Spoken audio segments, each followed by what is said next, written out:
La mauvaise chose, c'est que si je suis une mauvaise chaîne, que vous n'avez pas envie de me suivre, vous ne pouvez pas me zapper.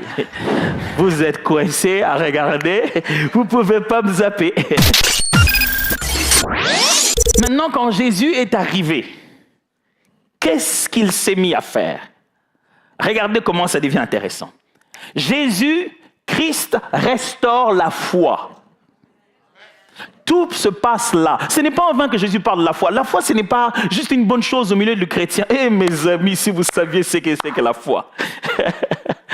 La foi, mes amis, c'est la réconciliation parfaite avec Dieu.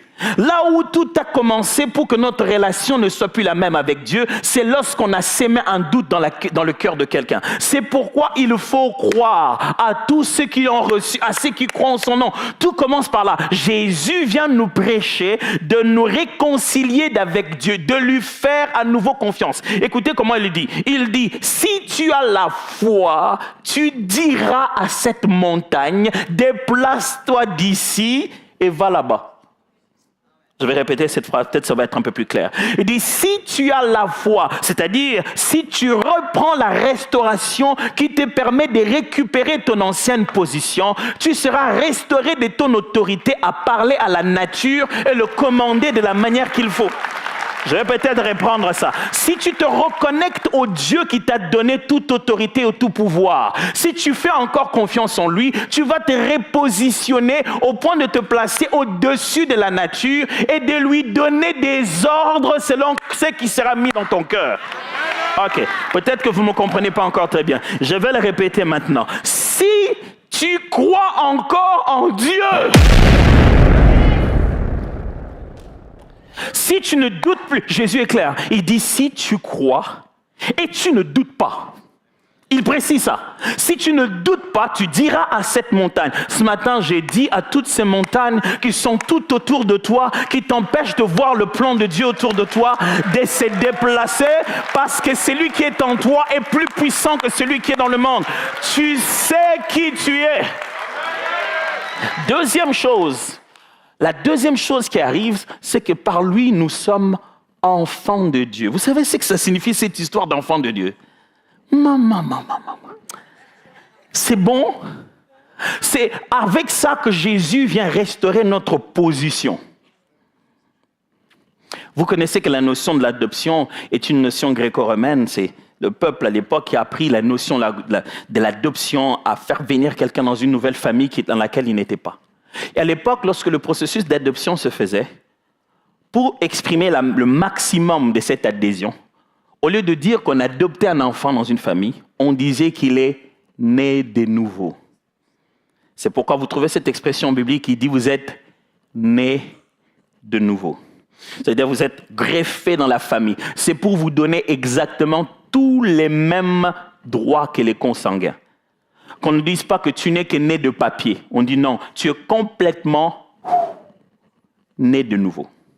Ce n'est pas en vain, mes frères et sœurs, que Jésus-Christ arrivant sur la terre s'est rassuré que nous allons récupérer notre position. Et Paul est clair, il dit, nous sommes en Christ, Christ dans le Père, et tout ça où? Dans les lieux célestes. Frères, même quand nous marchons sur la terre, nous ne sommes pas de ces niveaux-ci. Non, je ne sais pas si vous comprenez de quoi je parle. C'est-à-dire que vous ne pouvez pas venir dans un ring de boxe et comme ça là, on doit boxer et on met un poids lourd et un poids léger. Il n'y a pas de match. On ne peut pas arbitrer ça. Ce n'est pas possible. On ne peut mettre en face de toi que ta catégorie. Je vais répéter ça. On ne peut mettre en face de toi que ta catégorie. Ne pense pas que le diable et les combats qui sont en face de toi sont plus forts que toi. Ce sont des choses qui sont liées à la taille de la personne que tu es réellement. Ce n'est pas ton visage, ce n'est pas comment on te voit dehors, ce n'est pas comment on t'appelle. Si spirituellement tu es géant, tu te battras avec les géants. Et la bonne nouvelle, tu es plus que vainqueur par celui qui t'a aimé. Frère, nous ne sommes pas de ce monde. Même quand nous marchons avec tout le monde, nous n'avons pas le même rang. Jésus nous a redonné le rang. non pas celui des serviteurs. Jésus nous a redonné le rang, non pas celui de la création. Jésus nous a redonné le rang de la même nature de Dieu. Écoutez ce qui s'est passé encore.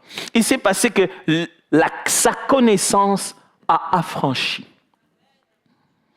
Il y avait un problème. Il y avait un certain arbre qu'on a mangé qui nous a dit qu'on a beaucoup de connaissances maintenant. Mais en réalité, c'était de l'ignorance. Jésus nous a démontré que l'information, la connaissance, les données ne changent pas en réalité la vie de l'homme.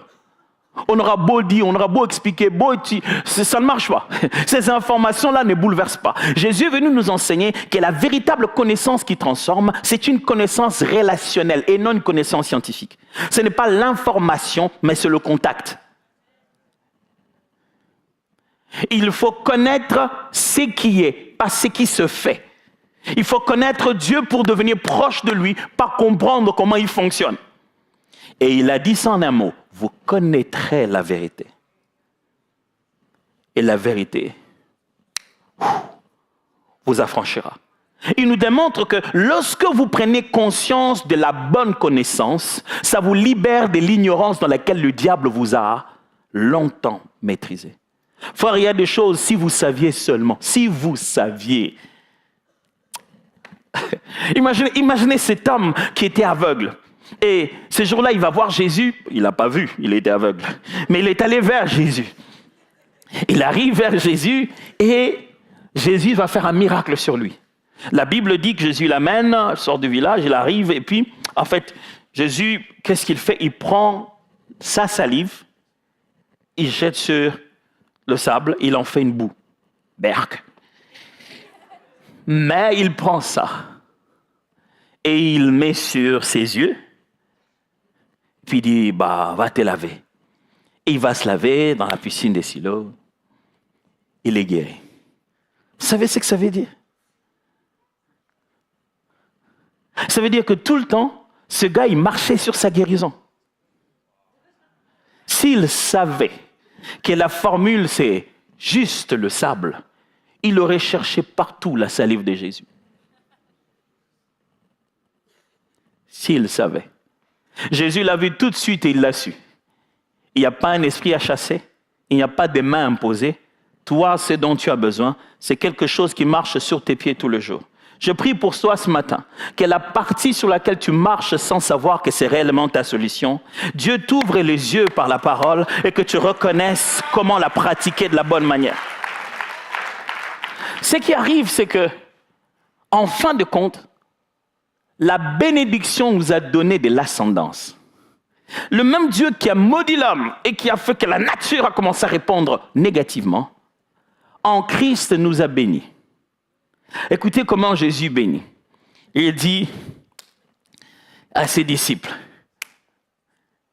voici les miracles qui accompagneront tous ceux qui auront cru en mon nom et guériront les malades. Il entend leur faire la bénédiction. Peut-être que vous ne comprenez pas très bien. Dans la culture juive, le grand jour du pardon, lorsque le souverain sacrificateur entre dans le Saint des Saints, c'était un jour risquant parce que des fois, ils en sortaient morts s'ils avaient du péché. Mais quand il arrivait et qu'il sortait et donc il a fait son service, que Dieu a pardonné le peuple, il sortait et il disait à tout le monde, Shalom Aleichem, qui veut dire que la paix soit avec vous. Exactement la phrase que Jésus disait à ses disciples lorsqu'il était ressuscité et chaque fois qu'il apparaissait devant eux, il leur disait que la paix soit avec vous. C'est fait. Je suis entré là où vous deviez avoir votre pardon. Je fais le nécessaire et vous avez été pardonnés. Une fois fait comme ça, on pouvait alors prononcer la bénédiction de l'Éternel sur le peuple. Que l'Éternel soit avec vous. Qu'il vous montre sa paix.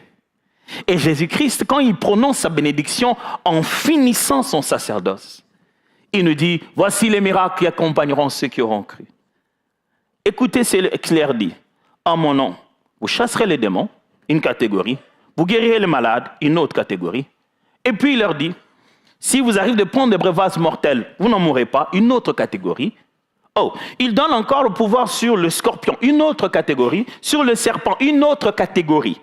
Jésus nous a bénis d'une bénédiction qui n'a pas annulé l'opposition de la nature, mais qui nous a accordé de l'ascendance.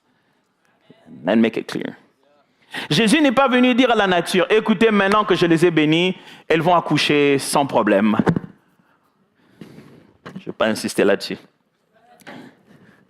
Ou maintenant que je les ai bénis, écoute, ils vont travailler le sol, et le sol, ils ne vont même pas avoir besoin de travailler, la terre va donner même en hiver. Non, il a dit, je les ai bénis pour leur apprendre à vivre au-dessus de ça. Et à commander à un niveau supérieur que là où j'avais laissé l'autorité de cette malédiction. Oh my goodness. Oh mon... Yeah! Non, vous n'avez pas idée. J'ai dit, Jésus, il arrive, il voit un arbre et il voit qu'il ne lui donne pas de fruits. Et sans transition, il dit à l'arbre, tu ne donneras plus de fruits. Et c'est ce qui se passe. L'arbre ne donne plus de fruits. Jésus, il y avait tout un principe avant que cet arbre arrive. On l'a sémé. Toi, tu viens s'aimer, tu dis un mot et tout ça. Frère, que les apparences ne vous trompent pas. Celui qui est en nous est plus puissant que celui qui est dans ce monde. Le rang dans lequel nous avons été placés et la bénédiction que nous avons reçue nous a menés au-delà de tout ce que vous avez pu lire dans la Genèse. Vous ne me croyez pas? Je vous assure que c'est vrai. Parce que même les épines qui devaient être produites pour l'homme dans son dur labeur, c'est ça qu'il a mis sur sa tête au moment de la croix. Et la douleur que la femme devait ressentir pour son enfantement, c'est par là qu'on a percé sa côte pour pouvoir accomplir cela. En mourant à la croix, il a pris sur lui la malédiction qui pesait sur toute l'humanité. C'est lui qui est en Christ, mes frères, il est placé très haut. Maintenant, vous devez regarder votre voisin différemment. Le même voisin que tout à l'heure. Alors, rentrons dans nos 4 termes.